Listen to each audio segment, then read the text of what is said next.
My name is Grace Pint Smedley. Well, it's been about a week now, everyone, so I would just like to say one thing. Buy Hogwarts Legacy. Just buy it. Buy it. If you're new to this channel and this is your first time watching one of my videos, my name is Kage. Welcome. I appreciate you tuning in. This message is for those of you who've been on the fence about buying Hogwarts Legacy, but due to controversy, you're kind of shying away from the purchase, or you're just kind of unsure. You don't want to attract any negative attention to yourself.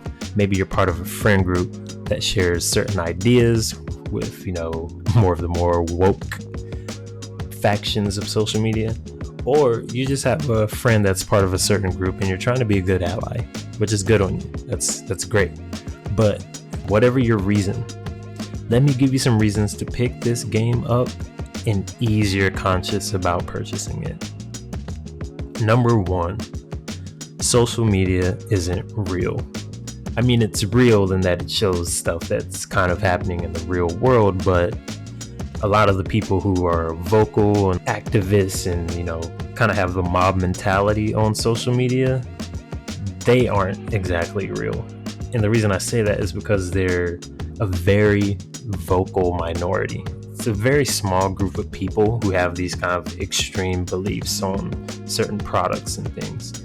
I would argue, and I'm willing to bet,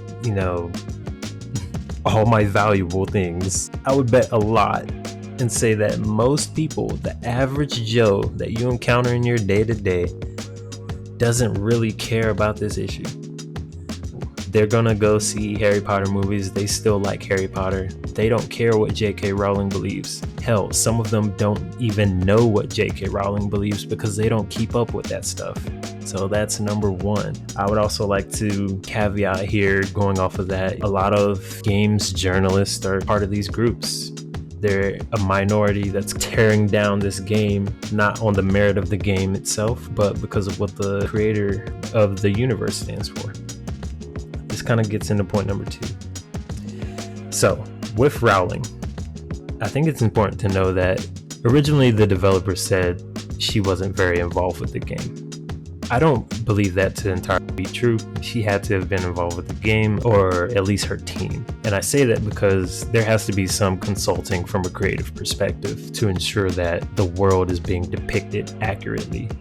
You can't just, make up the wizarding world in a game and not have the creator or a creator's team come in and say, hey, this is accurate, this looks good, this is how Rowling envisions it. So I do think there was consulting there on that front.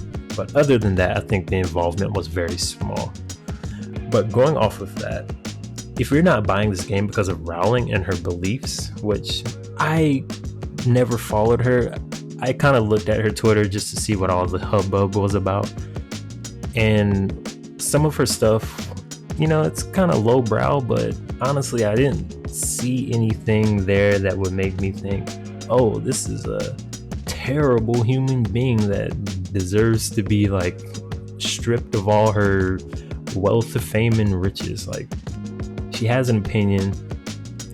She has some lowbrow ways to get her opinion out, but for the most part, she's not an absolutely terrible human being. It's not that bad.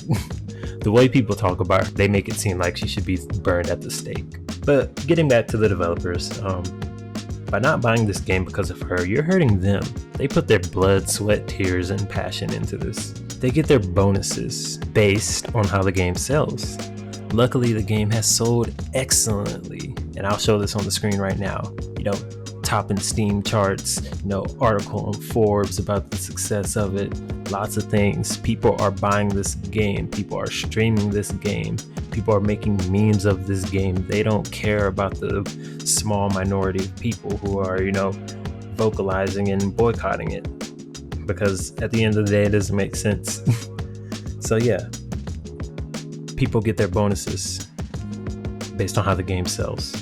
The game has sold well, but imagine if it didn't sell well due to this protest. You hurt the developers.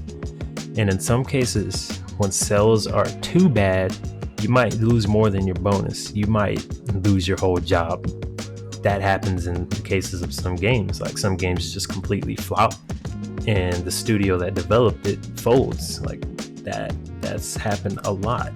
So it's important to realize that you're hurting people who don't even share Rowling's beliefs just because they're working on something that they're passionate about. Like, these people may not agree with her, but they love the wizarding world, they love gaming enough to develop this. So sometimes you have to be able to separate the art from the artiste. And I know that's complicated for some people, but you just got to do it. And so going into that, I want to talk about ethical consumption. Now, I'm going to have an extreme take here and say there's no such thing as ethical consumption. Not in the modern world. If you're living in a modern city, you're in a relatively modern world, first world, there's no ethical consumption for you. The only way you could probably truly ethically consume is if you lived off the grid. Think about where the lithium that powers all the batteries in your electronic devices, where does that lithium come from? Look up the lithium mines in Africa. Think about your shoes, your clothes. Who's sewing that up? Who's making the clothes? Who's sewing the shoes? You got your nice Panda Dunks on. Who made those? Were they getting paid fairly? Probably not. They're probably not getting paid fairly. Where's your shirt made? Some kid probably made it overseas.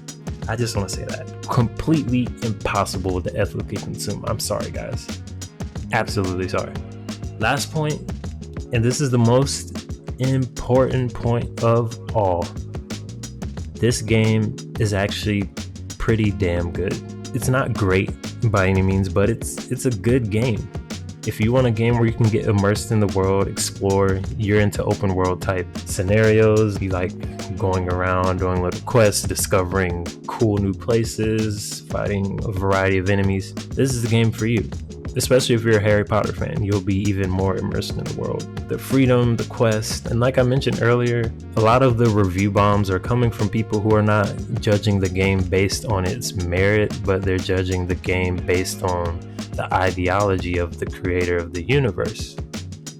The developers even let you choose to be part of the community that people think are, being hurt by this game. If this game is so bad, why would they allow that option?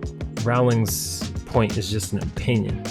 It's not actually harmful. I don't believe that playing a game is harmful, especially a game that's pretty good. I think in a separate video, I'll get into more of the specifics of the game itself and like maybe an actual review, but for the most part, it's good. I will say, if after this video decide you want to buy it, maybe shy away from the PC version. It doesn't feel entirely well optimized, if I'm to be real with you. Looking back, I probably would have purchased it on console if I could have, because, while my PC isn't the latest and greatest in terms of hardware, my PC is definitely no slouch.